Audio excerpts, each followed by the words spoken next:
Okay, 5 reasons why your drumming technique is bad, but try not to worry because every single one of these is fixable. And once you do fix them, you'll be seeing some really fast progress. So let's get straight into mistake number 1. Okay, the first mistake is actually so easy, I can show you right here. So self-diagnose me, what am I doing wrong right now? What is my grip doing that is wrong? I'm death gripping the stick, right? I'm gripping it insanely hard. What that's gonna do, it's actually gonna kill the sound that I can get in my drums. It's gonna be less sort of vibrant. You're gonna just kill the sound of the drums as you hit it. It's also gonna kill your speed, obviously, because you can't, when you're death gripping, you can't be using your fingers like this. And it's gonna build up loads of tension in your arm. So you've got loads of tension in the wrist. My elbow is also quite tight, and my shoulder's tight. So you've got a triple injury risk, wrist, elbow, and shoulder all in one go. So yeah, what you wanna be doing is sort of holding it more in the fulcrum, wrapping the things around, and having the stick nice and loose in your hand like that. So yeah, easily fixable, the first one. Oh, and the best thing about all the tips from now on is that you don't even need a kit to practice them. You just need a pair of sticks and your legs or a practice pad. So yeah, let's hop straight in. Okay, our next mistake is all about rebounds. So let's take a quick look at what that might look like. Right, then rebound control. So rebounds are basically when you drop the stick, you want it to bounce up again, like this. But the stick just wants to die out, obviously. It's not gonna keep bouncing forever.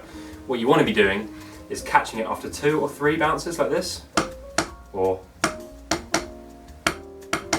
that's going to allow you to save energy, sort of get more consistent hits, and it stops you from having to do double hits like this, and allows you to, which in turn allows you to develop your double stroke roll like this.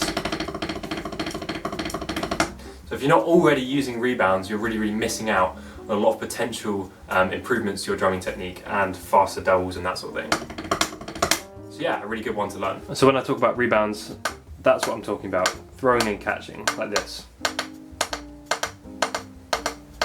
So yeah, a really good one to learn, especially for that jazz pattern.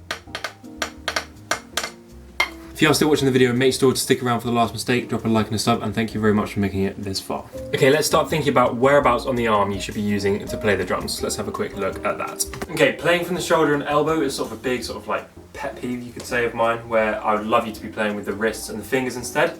Really because of that injury stuff, because if you're really playing with that elbow like this, you're really whacking the stick. You might be nice and loose in your hand.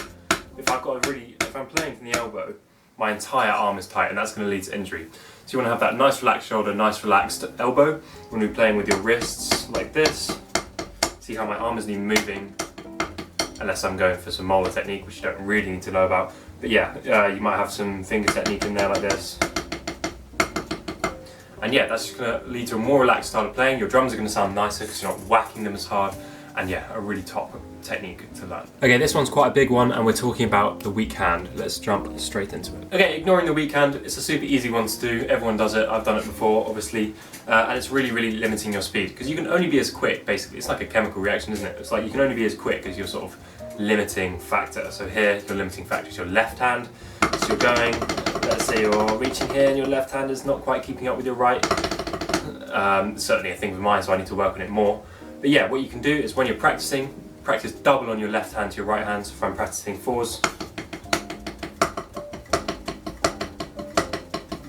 practicing double, and that's going to really help your left hand to catch up with your right hand. Okay, this one's more about how you practice your technique, but nevertheless, let's hop straight in. Okay, you might argue that not practicing slow is more of a sort of philosophy, a sort of practice technique, but yeah, I'd argue that it's a technique that you need to be fixing. Because if you're rushing into things, say you've learned a new rudiment, you've learned 6-stroke roll, and you're going into it really fast like this, and you're cramping up, you're over, like everything's coming down, your shoulders are rolling, everything needs to be relaxed. Starting from really slow, not even worrying about the doubles,